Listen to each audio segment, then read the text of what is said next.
Hello, and welcome, dear friends. I am very happy today. I am happy this week. I think it is because the in-between time is past, and now we are headed towards something entirely new. And isn't that exciting? We are, at least I am, entirely in winter now. And once you accept that it's winter, and that the time of green and gold is over, winter is a different blessing, but a blessing nonetheless. Everything is covered in white. Everything is soft. Everything is waiting. And in that waiting, there is peace. But I am not entirely in peace. I am happy, but my energy is building again. I have rested enough. I am ready for something. But what? It must be something.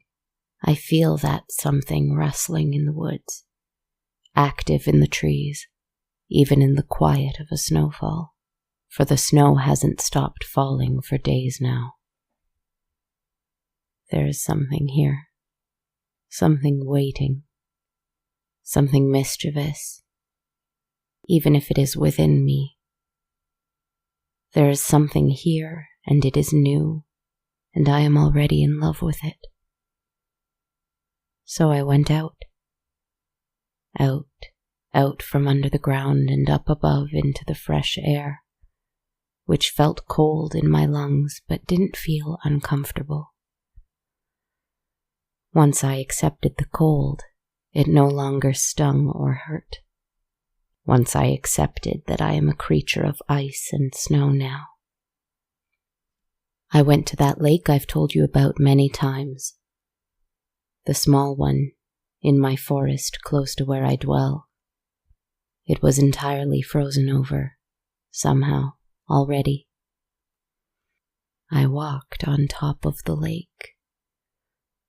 I saw the shadows of huge, lazy fish swimming under my feet. What a lovely thing to be on top of the water and staring in. How blue it was. Almost as blue as my skin is now. I sat cross-legged in the center of the lake, where everything was so quiet. I took my deck of tarot cards out. It had been hiding in my mane of white hair, now silver and gray too, as though my own body felt the need of growing its own wolf's fur to help keep me warm. Which it did, because I can create anything I need. Once I learned that, it easily appeared. Anyway, I shuffled. As I shuffled, I asked a simple question, as I always do. Who or what is in my forest this winter? I drew the Four of Pentacles. Is this our first Pentacles card? Of course, like all ancient, powerful things, money cannot be good or bad. It simply is. It is how we use it. How we let it control our lives, that is good or bad. It is unfortunate, perhaps, that we need it. So, the Four of Pentacles. It represents a mind that is obsessed with scarcity and fear. A mind desperate for control. Wanting, needing, hoarding, saving too vigorously, out of fear of needing, wanting later. It represents materialism, but not because you find joy in things, but because you are afraid of not having them. Greed, obsession, possessiveness. That is in my forest this winter. Well, perhaps it is a warning, as I am exiting a period of recovery after exerting myself so vigorously in the fall. I needed to care for only myself for a while. Now, it is the season of giving, is it not? And I think I'm ready to be out and about, among the trees, ready for visitors in the forest. I took my cards and walked, my bare feet blue against the ice, towards the shore, where, dangling from the branch of a still green pine tree, was a little trinket, a tribute. It was a little clear, shining stone, dangling from a bit of rope, perfectly smooth and round. The sun caught in its shapes and reflected every color across my hands as they reached up to touch the crystal. Someone has been to my forest, and someone has left me a gift. Welcome. I took the jewel and wore it around my neck. Anyway, I have a story for you. A story for the Four of Pentacles, and the man who was brave enough to let them go. Once upon a time, there was an adventurer. Some might have called him an archaeologist, for he spent his days traveling the world and excavating tombs and historic sites. Some might have called him a scholar, for he spent his evenings studying the crypts he hadn't yet discovered, planning his next journey. Some might have called him a thief, for he plundered secret places that were meant to remain a secret, and he gave away the riches he found there to the highest bidder. He was indeed all of these things, not an entirely good or bad man, just a man who was committed to doing the one thing in life he knew how to do to survive and eventually thrive, and who was unable to look much farther beyond that. Who among us cannot identify with that at some point or another in our lives? But sometimes, my friends, something comes along in our lives that parts that curtain for us, if we will not do it for ourselves. Of course, our story really begins when he plundered the wrong tomb and took the wrong treasure. He had been hunting for the burial place of an infamous captain, a man known for his cleverness in battle and his hunger for conquest, his thirst for blood, a man who had a knack for finding things, hidden things, and who used it to build a vast empire for himself. He was rich beyond count, and yet, according to our archaeologists' studies, he was buried in a little cave on a hidden island, away from his own home and consequently away from the rest of his well-known opulent wealth. As our adventurer entered the cave, climbed down and down for hours, braved slippery rocks and frigid waters, he knew he had found the right place when he saw the bones of a person, draped in the rotting fabric of an ancient captain's uniform, with his skeleton grin wide open in an eternal scream. The corpse was surrounded by gold and jewels, but he held in his hands a very small chest, plain and brown, which his bones still clutched to with whatever strength they possessed in death. His team would venture down as soon as he came up, to collect the gold, the treasure, the coins, everything down there. It would all go to museums likely, and what there were multiples of could be sold for higher prices to anyone who wanted them badly enough. This was a find unlike any he'd made before. Not of great historical significance, but one that could make it so that he would never have to work another day in his life. Whether or not he would remain to be seen. This place would be empty within the week. But before he climbed back up to announce the discovery, he had to know what was in the chest that the captain was holding. He tried to pull it from the skeleton's grip, but the bony hands held on so tight that its arms seemed to reach out and beg for the adventurer not to take his precious gift from him. But eventually he gave up and dropped his arms back at his sides as the intruder took the casket. The intruding adventurer stood in the little ray of sunlight that crept into this cave so that he could see his prize better.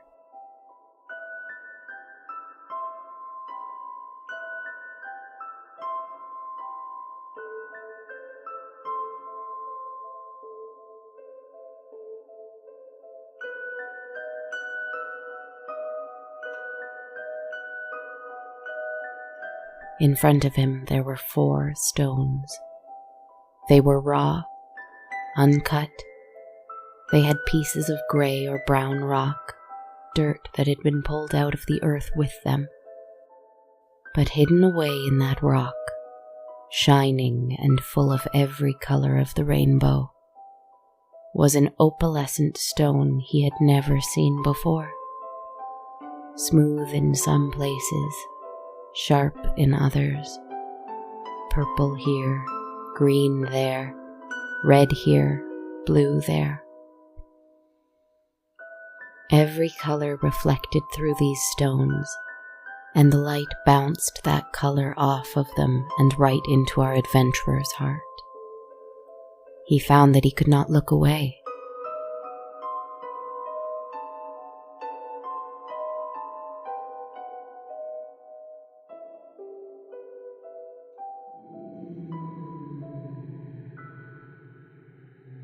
It came from the skeleton. It could not have come from the skeleton. He took no heed of the baleful sound. The only thing that mattered were these 4 magnificent stones. He closed the casket and ascended. He told no one about them. He would sell everything else. He could finally build himself a mansion on the seaside. He could furnish it with the finest antiques he'd always wanted. He could join all of the most exclusive clubs. He could dine on only the most decadent foods that he'd only dreamed of before. He would do all of this according to his plan. But it wouldn't matter. Nothing mattered except for his true treasure.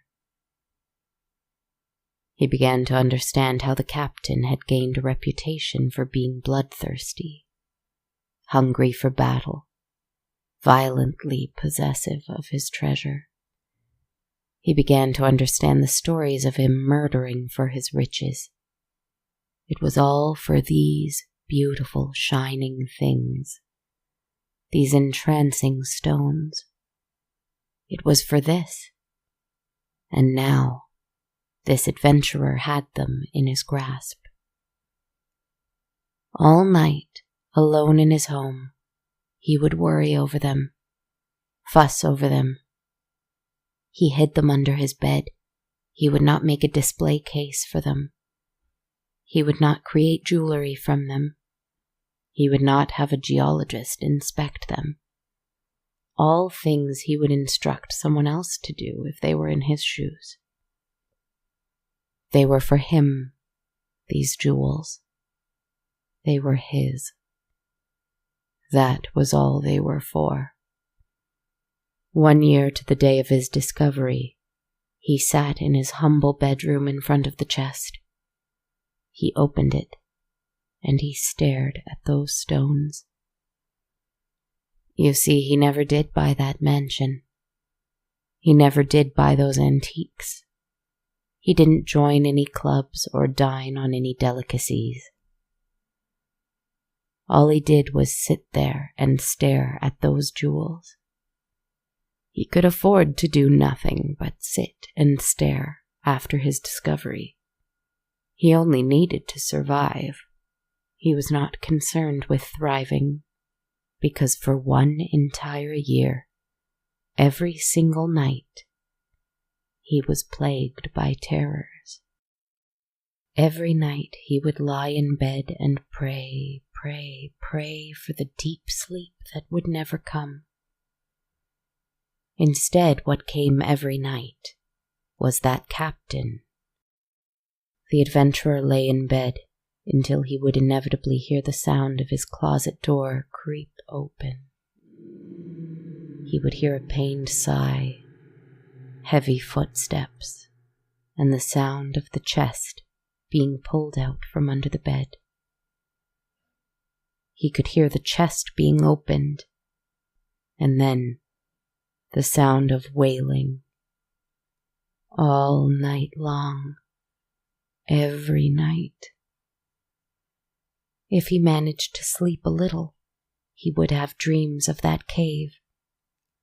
But every night it was deeper and deeper, and more vast.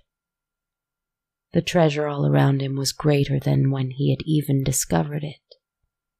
And that treasure meant nothing, because the captain was there, standing in front of him. He had flesh on his bones in these dreams. He had long hair, healthy and shining. He had large eyes, wet and frantic. He had bloody hands that clasped an empty chest. "Bring them back," the captain cried. "Bring them back." That was all he said, over and over and over. "Bring them back, bring them back, bring them back." And the adventurer would wake up. Sometimes the wailing had stopped. Sometimes it hadn't. But, though he could not see the ghost in his room, the captain was in both his dreams and his bedroom night after night, begging for the stones to be returned to him. "Never," the adventurer would tell him in his dreams. "Never, ever. They are mine." And the captain would cry and scream and rage and bellow. Every night, this same battle, and he would leave without a trace, except that the chest full of those strange stones would have 2 bony handprints on it.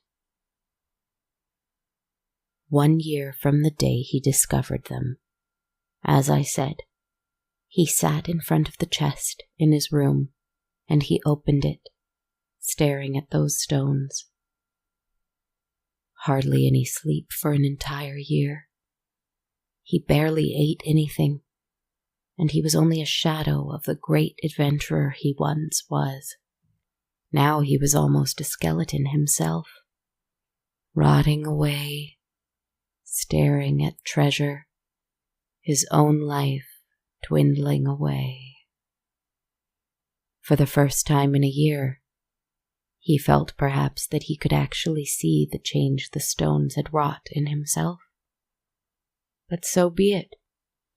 What did he matter?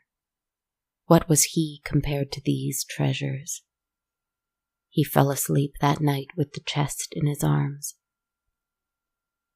He had another dream. He was in that cave. But the strapping and striking and desperate captain was gone. The treasure was gone. Everything was gone. Except for the cave. As he stood in that empty place now, he realized that it went much farther and much deeper. But he hadn't explored it because he had found his ultimate treasure. Why would he need to look any further? But from that emptiness, he saw lights shining. Purple, green, red, and blue against the wall. He heard what he imagined was the sound of crystals singing, if such a thing were possible. and he heard a terrible cry from deep, deep within. And the ground began to shake, and the walls began to quake, and the noise grew unbearable. It filled him with pain and fear. And as he woke, he still felt that pain and fear, and he still heard the noise. As he opened his eyes and saw before him 2 hollow eyes of a skull, a mouth opened in an eternal scream, and he felt 2 skeletal hands desperately clutching at his throat, arms reaching and stretching, desperately clinging. And the captain's voice, hoarse and empty now, just like his eyes, repeated, "Bring them back. Bring them back." Until he stopped, and he froze. "She's coming," the skeleton's voice whispered, though his jaw did not move. And suddenly his mouth widened. His bones shone a transparent, opalescent crystal. He seemed to be illuminated by some distant light the adventurer could not see. And those empty eyes, that before seemed to be full of fear, seemed somehow wider, full of something else. As he turned from mere bone into shining rock himself, and in a blinding flash of light, disappeared. And the adventurer was left with the chest of rocks, once more, gasping for breath, red marks shaped like desperate fingers burned into his neck. When he woke, he grabbed the chest and ran from his home. His clothes he'd worn for digging a year before hung on him loosely now, and his words were not clear or confident, as he easily paid for a ship and a crew to take him to that island once more. But, lucky for him, his money spoke clearly and confidently enough. His sea legs were weak on the ship. His climbing arms shook as he rappelled down into that cave, and his eyes were perfectly used to the deep dark of the earth, since he'd seen it so often in his dreams. It was exactly as he remembered it, right down to the smell of moss and the sound of steadily dripping water. All of the treasure was gone. The captain was gone. Of course they were. He emptied this cave last year, and as such, he was able to see the tunnel, the deeper tunnel further down, the one he hadn't saw fit to discover last time, because he had found the greatest treasure in the world. He was clutching the chest in his arms.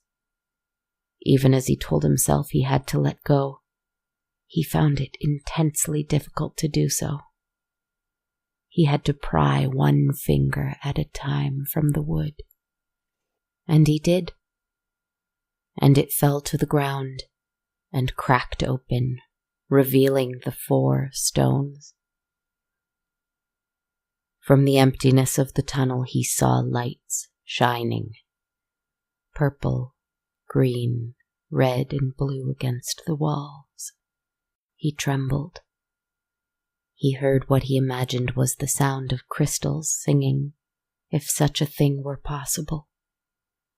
He shook, and he heard a terrible cry from deep, deep within. And suddenly he began to realize that he wasn't returning the stones to the dead captain, but rather to something much, much older, something much more powerful. And fearful tears fell down his face, and the ground began to shake, and the walls began to quake. He fell to the ground, prostrate against the cold rock, his face pressed against it. He clasped his hands over his ears, against the loud noise that rattled his bones.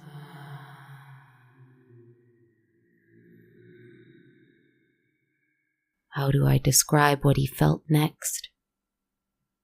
How can I describe what it feels like to be grabbed by something as easily as you would grab with one hand a fork or a doll or a pebble? That is how he was grabbed. It did not hurt. She was so large that she could wrap all 5 of her elegant fingers around him and hold him easily in the palm of her hand. He opened his eyes and could only see that clear opalescent purple, green, red, and blue, and a light, clear and white, and shining her rainbow throughout that cave, until with 2 fingers she turned him around, and he saw her face. Suddenly he understood what it must have felt like to be one of those stones looking up at him. She looked at him the way he had looked at them. Fixed, obsessed, greedy. She was collecting him, just as she had collected the captain and anyone else who had dared steal from her, to add her gems to a collection of their own. "I brought them back! I brought them back!" he cried. She arched her brow as he wept. "Hush."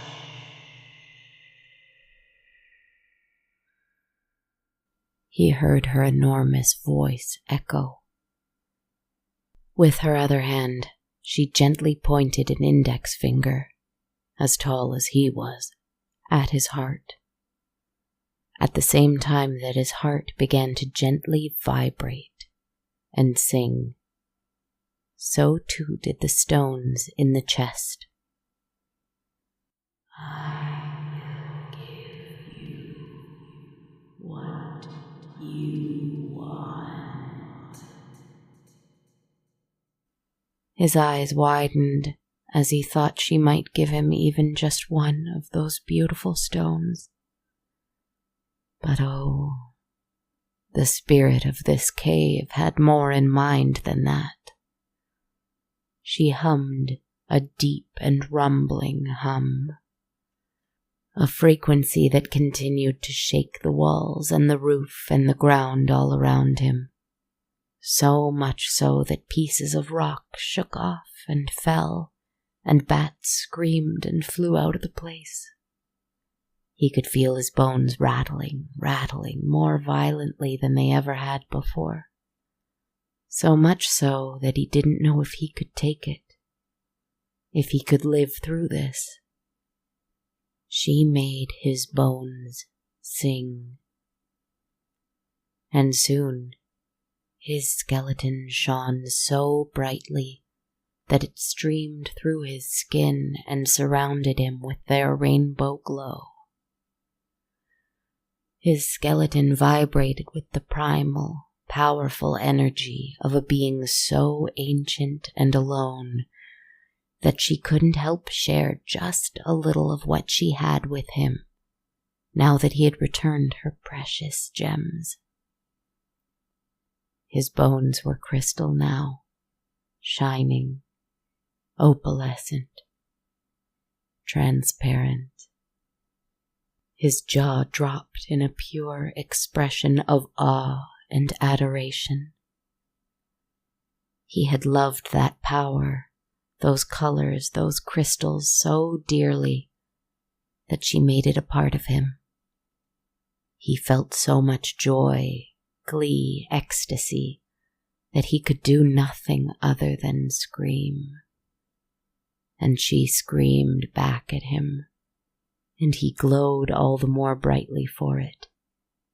And so did she.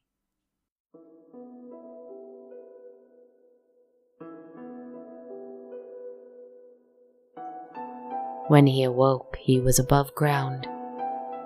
He had been found a day later. He gently thanked his rescuers and paid them a handsome reward. He ate a large meal and slept in a comfortable bed. He had no dreams. He awoke and felt calm. He felt joy. He went forward every day of his life with that joy, and he readily gave it to others, though they seemed a little put off by his strange, quiet smile, and his distant eyes that seemed always to be looking for something, looking past their skin, looking deep, deep into them, so that he could see what colors hid inside them, in their crystal bones.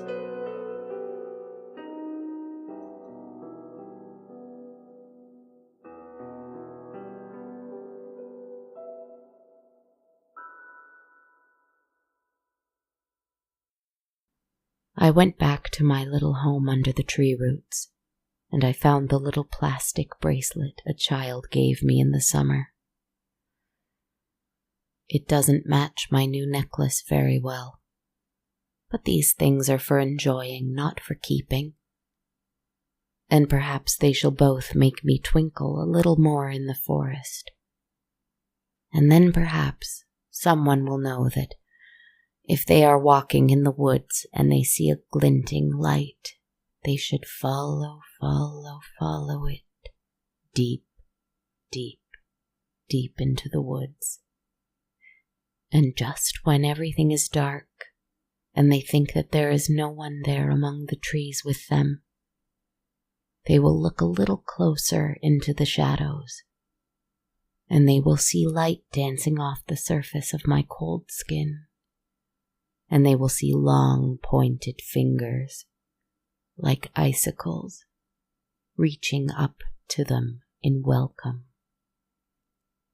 Crystalline and blue for now, for winter, but always changing. And they will be afraid, but not for long, for then they will be filled with curiosity. And then we will have fun. I won't collect them. I don't do that anymore. I don't collect monsters or ghosts or people. Just stories. And not for keeping, but for sharing. I am woken up to a new season, and here I can do anything. Good night, my friends. See you in the woods.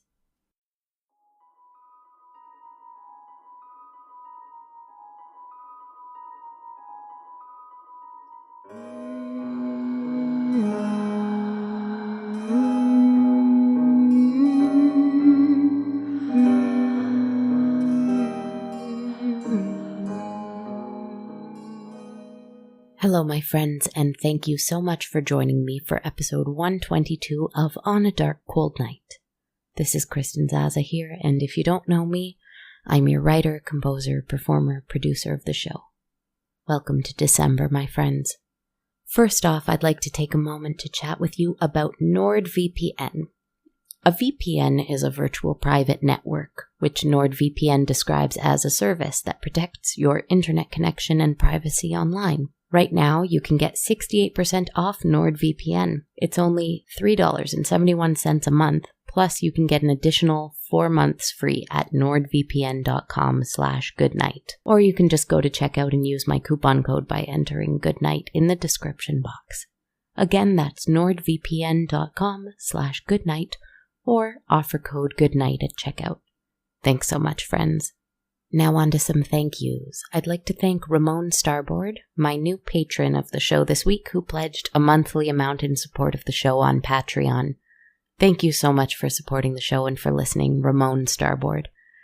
Speaking of which, all patrons on Patreon receive access to my downloadable soundtrack of the show, which is ever evolving. If you'd like to receive this perk, head on over to patreon.com/darkcoldnight to learn more. If you'd like to donate one time instead and not receive the soundtrack perk, you can buy me however many metaphorical coffees you like at ko-fi.com/darkcoldnight. Also, we have t-shirts and hoodies for On a Dark Cold Night available at bonfire.com/on-a-dark-cold-night. Next up, I'd like to thank our latest reviewer of the show on iTunes, and they're also our first review from Belgium, and that's Tupteen. Thanks so much for the lovely review and the 5-star rating, Tupteen. I'm so happy to hear that you're enjoying the show. If you'd like to support the show in a similar way, you can leave a review on iTunes, Stitcher, Facebook, or anywhere else you like to spread the word about podcasts. And speaking of Facebook, a great way to keep in touch with me and the show is via social media. You can follow me on Twitter at A Dark Cold Night, Instagram at Dark Cold Night Podcast, and on my Facebook or YouTube page it's just called On a Dark Cold Night. Thank you so much for listening tonight, my friends. I was going to jump in and say something apologetic about the weirdness of this week's episode, but I think we're very past that, aren't we? I'm not interested in dishonesty or judgment, so I'm trying to just offer my stories to you without apology or explanation. I hope you enjoyed this one. What color is the crystal of your bones right now? What color do you want the crystal of your bones to be? That's what they are. Good night, my friends. Sweet dreams.